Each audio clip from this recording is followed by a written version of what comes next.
हाय everyone, अस्सलाम वालेकुम and welcome back to my YouTube channel. कैसे हैं आप लोग? आई होप सब ठीक ठाक होंगे। मैं भी अल्हम्दुलिल्लाह बिल्कुल ठीक हूँ। वेदर देख लें, चेंज होना स्टार्ट हो गया है। अब ख़ासी सर्दी महसूस होती है। बच्चों के लिए, बुज़ुर्गों के लिए तो सर्दी आ गई है, तो पंखा चलाने से थोड़ा गुरेज़ ही करें। हाँ, वो वाली माएँ जिनके सी सेक्शंस हुए हुए हैं वो भी ज़रा कमर बांध लें, क्योंकि कमर दर्द और जिस्म की बाकी दर्दें स्टार्ट होने का टाइम हुआ चाहता है। और घर के काम साथ साथ चलते रहेंगे। आज आप लोगों के साथ ना एक बहुत ही अहम टॉपिक पे मैंने बात करनी है। मेरा बेटा जो है वो रात की उसकी तबीयत ठीक नहीं है, कुछ भी नहीं खाता, जो भी खा रहा है खाने के बाद वॉमिट कर रहा है, तो बड़ा परेशान थी मैं इस चीज़ को लेके। तो मैंने सोचा डॉक्टर के पास इसको लेके जाती हूँ, लेकिन डॉक्टर के पास ले जाते हुए भी मुझे 1 साल हो गया है। लेकिन मेरे बेटे के जो खाने पीने के इश्यूज़ हैं ना, वो रिज़ॉल्व नहीं हो पाए। अब उनके पीछे असल में रीज़न्स क्या हैं, जब मैंने सारा एनालिसिस किया अपना, तो उसके बाद जो मेरे सामने रीज़न्स आई वो मैं आप लोगों के साथ भी शेयर करना चाहूँगी, क्योंकि as a first time mom बहुत सारी चीज़ों का आइडिया मुझे नहीं था और मुझसे गलतियाँ भी हुई हैं। फिर जब मेरा बेटा पैदा हुआ तो वो हमारी फैमिली का फ़र्स्ट चाइल्ड था, तो सभी लोगों ने ना यानी उसको बहुत प्यार मोहब्बत से रखा, एक्स्ट्रा केयर दी, जिसकी वजह से फ़ायदे होने की बजाय मुझे बहुत सारे नुकसानात फ़ेस करने को मिले। सबसे पहली गलती जो मैंने की ना वो ये कि 1 साल तक मैंने अपने बेटे को फ़ॉर्मूला मिल्क के ऊपर रखा, डिब्बे का दूध पिलाया। जब वो पैदा हुआ ना, सिज़ेरियन के साथ पैदा हुआ था, तो डॉक्टर ने जो है उसी टाइम हॉस्पिटल में न्यूरालैक 1 ये वाला जो है वो दूध उसको रिकमेंड किया। इसको दूध तो नहीं कहेंगे, ये फ़ॉर्मूला फ़ीड टाइप ही होती है और ऑयल के अंदर ड्राई चीज़ों को ऐड करके इसको तैयार किया जाता है। इसीलिए बच्चे जब तक ये डिब्बे वाला दूध पीते रहते हैं ना, तब तक उनकी सेहत बड़ी अच्छी होती है। मतलब ऐसा लगता है कि लो जी, ये तो बड़े सेहतमंद हो गए हैं। लेकिन रियलिटी में बच्चे के डाइजेस्टिव सिस्टम की ना ऐसी की तैसी हो जाती है। अब यही डॉक्टर जो मना करते हैं बच्चों को बाहर की चीज़ें ना दें, प्रोसेस्ड फूड ना दें, यही इनिशियल स्टेज के ऊपर इस डिब्बे वाले दूध को रिकमेंड कर देते हैं, क्योंकि इस रिकमेंडेशन के तो इनको कंपनीज़ की तरफ से ना पैसे मिल रहे होते हैं, अदरवाइज़ ये कभी भी रिकमेंड नहीं करें। अब आप किसी भी डॉक्टर से अगर पूछें ना कि ये फ़लाँ हम फ़ॉर्मूला फ़ीड दे रहे हैं, ये ठीक है कि नहीं ठीक है? अच्छा, वो कभी भी नहीं कहेगा कि ये ठीक है, बस वो कहेगा हाँ ठीक है, आप दे रहे हैं देते जाएँ। मतलब कि कभी भी वो ऐसे क्लियर कट आपको ये नहीं कहेंगे कि हाँ बड़ा अच्छा दूध है, बड़ा फ़ायदेमंद है।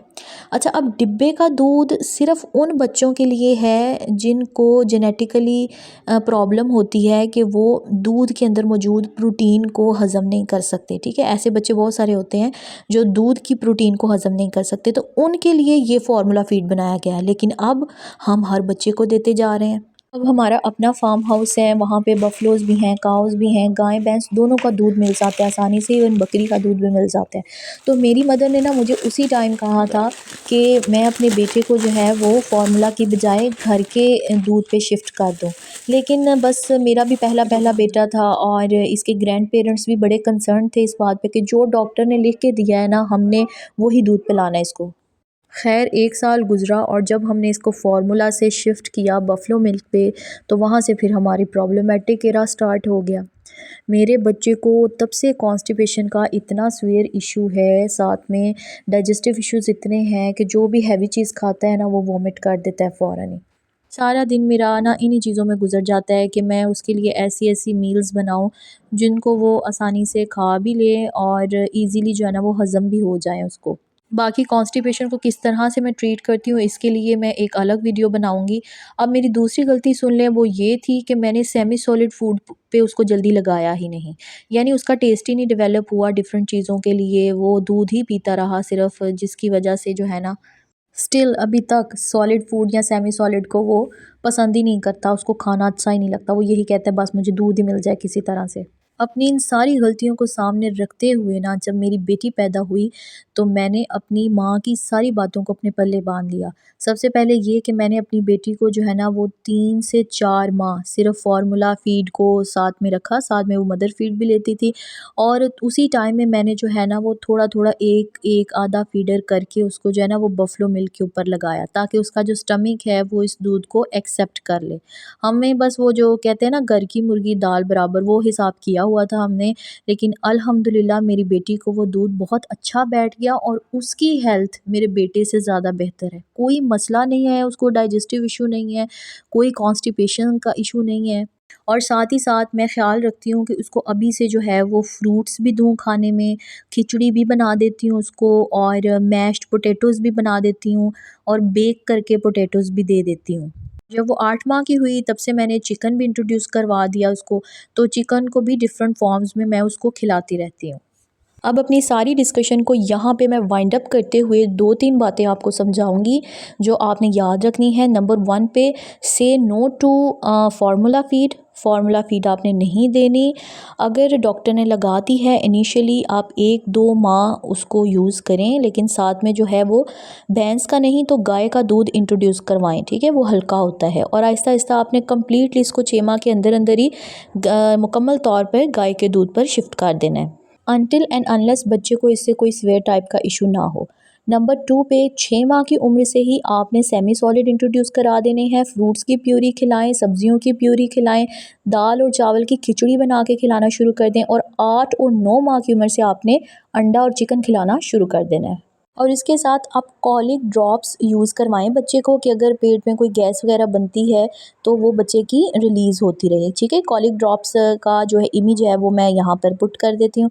और उसके बाद बेबी की पैदाइश के बाद से लेकर 1 साल तक आपने उसको विटामिन डी देना नहीं भूलना। मेरा बेटा अब 2 साल का हो चुका है, और जो मैं सप्लीमेंट्स उसको देती हूँ ना, उसमें सबसे पहले ये एपेटाइट इंक्रीज़ करने वाला सिरप है एसीटाइट। डॉक्टर ने ये रिकमेंड किया हुआ है, और इसका बिल्कुल नेचुरल सा हनी जैसा फ्लेवर है, शहद की तरह का, तो उसको वो आसानी से पी लेता है। आधा चम्मच सुबह और आधा चम्मच रात में देती हूँ। ये नेचुरल इंग्रेडिएंट से बना हुआ है, तो एज सच इसका कोई नुकसान नहीं, फ़ायदा ही होगा। और दूसरी चीज़, ये ड्रॉपर अपने पास लाजमी रखें। बच्चों को मेडिसिन इसी के साथ दिया करें, चम्मच के साथ अगर इंट्रोड्यूस कराए ना तो बच्चा अक्सर मेडिसिन रिजेक्ट कर देता है। अच्छा, दूसरा जो है ये आयरोफेम आयरन का सिरप है, ठीक है। ये हाफ़ चम्मच जो है वो मैं डेली अपने बेटे को देती हूँ।